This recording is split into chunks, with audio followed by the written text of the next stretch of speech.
Hello, guys. How are we doing today? My name is Zosor, and welcome back to another Good Girl or Bad Boy.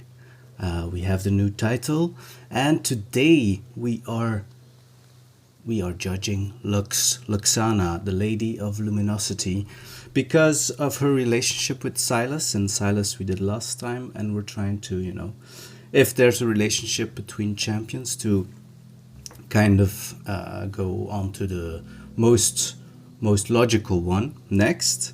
And yeah, without much further ado, I think we should just jump into it, right? So again, like last time, we will read her biography, judge her morality and her moral standards, moral compass, and then we will put her on the tier list here, which is getting almost interesting, and maybe at some point we will review some of them if we learn more about champions through other champions' biographies and whatnot.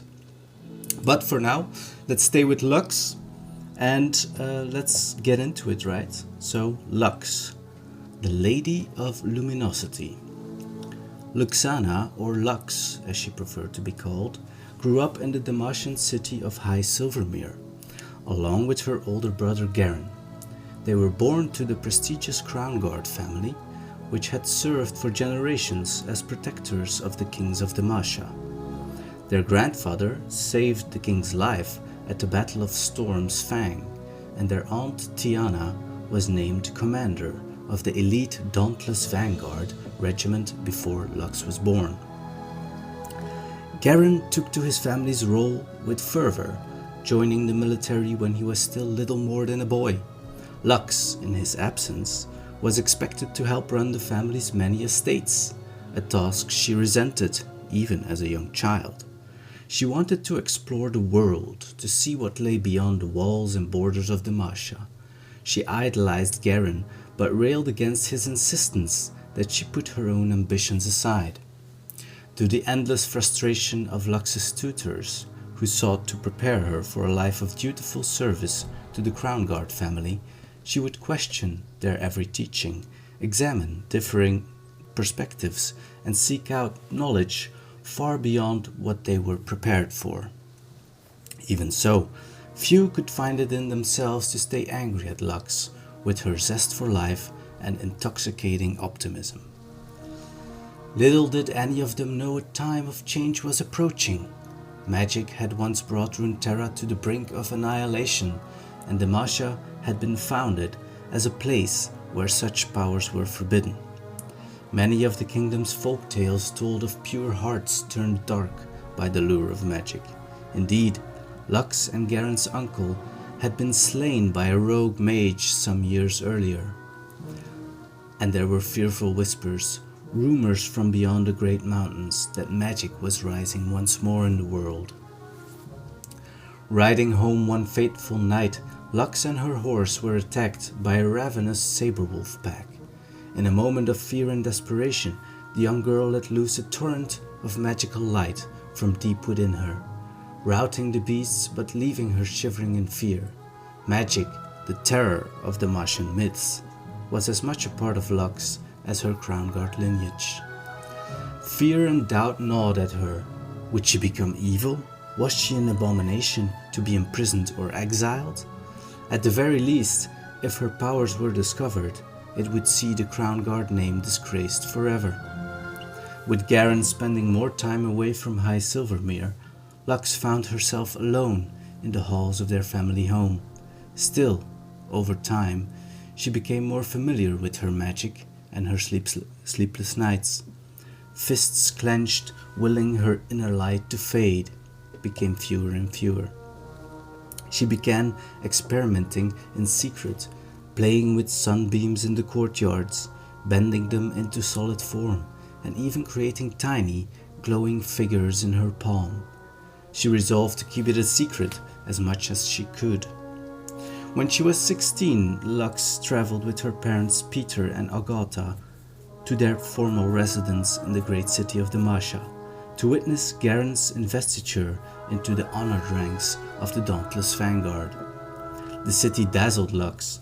It was a monument to the noble ideals of the kingdom, with every citizen protected and cared for.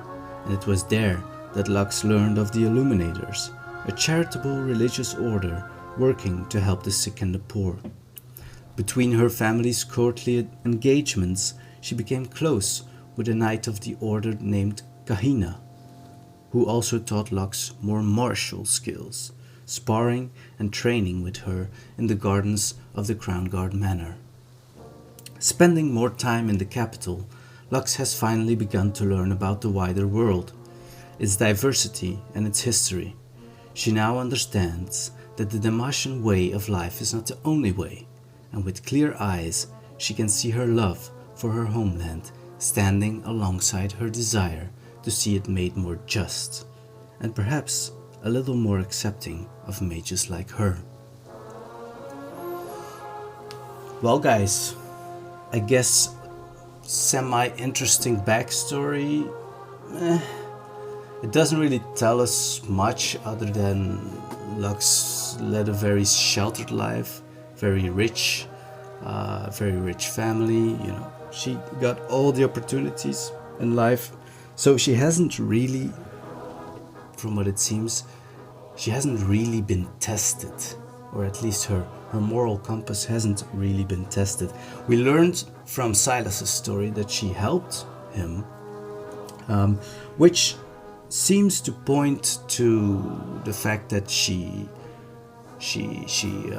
thinks, or she feels that her morality is above the law, and perhaps she's right, because Demacia, yeah, okay, it was created to prevent the destruction caused by magic, but it seems like there are some victims from that as well, mainly mages, and the fact that she hasn't been discovered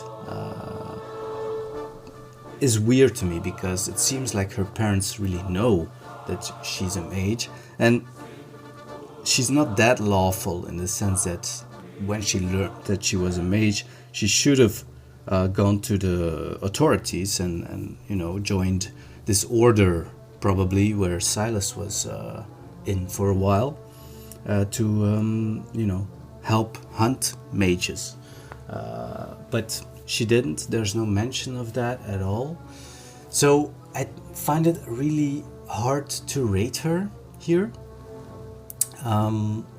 but I guess we have to, right? So let's think about this. Like, should we put her in certified good girl?